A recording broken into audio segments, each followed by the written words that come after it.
Hi friends, રુજુલ Desai, આ છે મારી વાઈફ કૃપા, મારા પિયા બદ્રા પિયા, અને આ અમારી ઋષિકેશમાં અમારી હોટલ છે, આ અમારી કેન્ટીન છે, અને આ અમારું અહીંયાથી આ રિવર છે મા ગંગા, અમારી એક્ઝેક્ટ બેક સાઈડે. અને એનો ફ્લો તમે જુઓ કેટલો બ્રોડ ફ્લો છે ને you can't see place like this in the world. Really it's amazing. તમે જુઓ તો તમે ઉપરની સાઈડે જો આખું હિલી છે અને આ બાજુ પણ હિલી છે અને મા ગંગા ફ્લો કરી રહી છે. અહીંયાથી તમે દૂર સુધી આખી મા ગંગા ફ્લો કરી રહી છે. રાઈટ, કેન્ટીનનું એટલે this is a one canteen.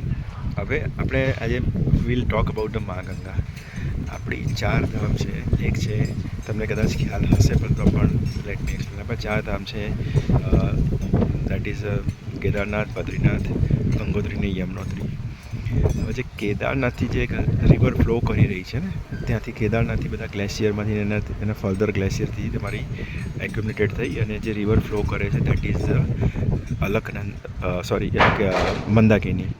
અને મંદાકિની તમારે ફ્લો થતી આવે છે સીધી રુદ્રપ્રયાગ જોડે.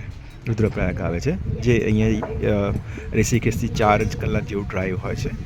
અને રુદ્રપ્રયાગ તમારી અલ્ટિમેટલી આવી રહી છે કેદારનાથથી, મંદાકિની. દેન ધ સેકન્ડ રિવર છે જે તમારી આવી રહી છે બદ્રીનાથથી, દેટ ઇઝ અલકનંદા. એ અલકનંદા 5-6 વચ્ચે નદીઓથી મર્જ થાય છે, નાની નાની, અને એ પણ પહોંચે છે રુદ્રપ્રયાગ. અને ત્યાં અલકનંદા અને મંદાકિની મર્જ થઈ જાય છે. પણ અલકનંદાનું એમાઉન્ટ ઓફ વોટર ઘણું વધારે હોય છે compare to that Mandakini.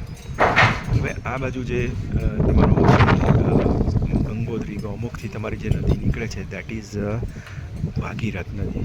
Bhagirath નદી પણ વચ્ચે 2-3 જગ્યાએ નાની નદી જોડે મર્જ થઈ અને ફ્લો કરે છે. દેટ એ આવે છે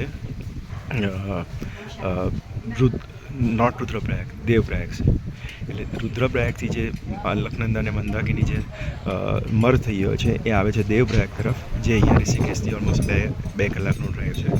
અને એ મર્જ થાય છે ભાગીરથ જોડે.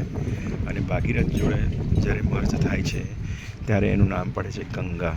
એટલે ગંગાનું ઉદ્ભવ સ્થાન તમે કહી શકો ઇન ફ્લો માં તો એ છે દેવપ્રયાગ. દેવપ્રયાગથી આ 3 નદી મર્જ થઈ જાય છે. પણ એમાં આ બધામાં અલકનંદાનું અમાઉન્ટ ઓફ વોટર વધારે હોય છે.